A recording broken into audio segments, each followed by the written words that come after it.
Voici maintenant l'histoire d'un chef d'orchestre qui a choisi d'élargir son champ musical, de Handel à Sting, de Stravinsky au Daft Punk. Il invite un public plus large dans les salles de concert. Son nom, Sylvain Odinovski. Son portrait avec Alexis Delcourt et Guillaume Le Goff.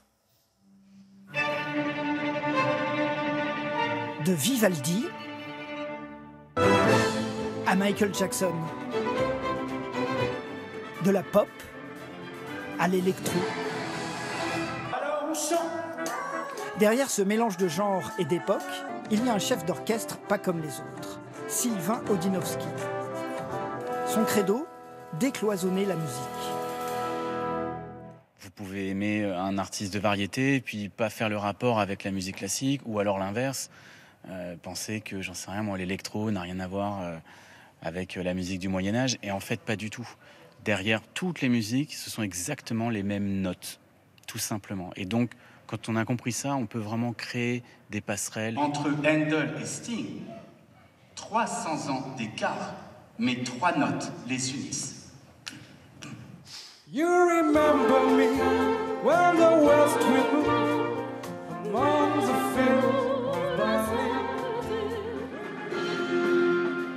Sous son air décontracté, Sylvain Odinovski mène son orchestre à la baguette, mais avec son propre style, fédérateur.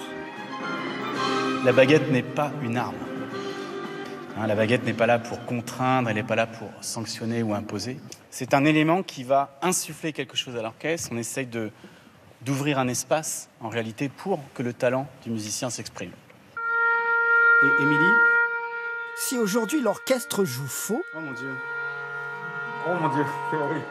c'est dans un but pédagogique. Dans ce château de la banlieue parisienne, Odino dispense ses principes sur la direction musicale à des managers d'une grande entreprise. En tant que chef d'orchestre, vous posez la question, est-ce que c'est fluide ? Non. Moi, chef d'orchestre, je dois trouver l'énigme. Que se passe-t-il ? On a finalement 3 musiciens qui sont parfaits, et pourtant, quand on l'a fait jouer ensemble, c'était le chaos. Pourquoi ?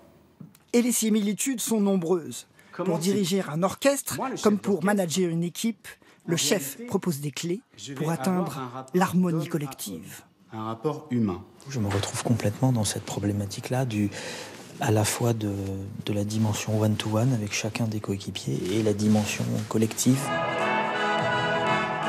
Sylvain Odinovski réinvente le rôle de chef. En passeur d'énergie, il modernise la musique symphonique pour attirer un nouveau public. Super, vraiment j'ai passé une super soirée. La musique, les musiciens, les chants, le public, tout. Ah, moi j'ai 20 ans, j'étais avec des gens de 50 ans, ça plaît à tout le monde, franchement c'est excellent. Il est le capitaine d'un navire dans lequel on a tous envie de monter. Et le navire Odino ne semble pas prêt de s'arrêter.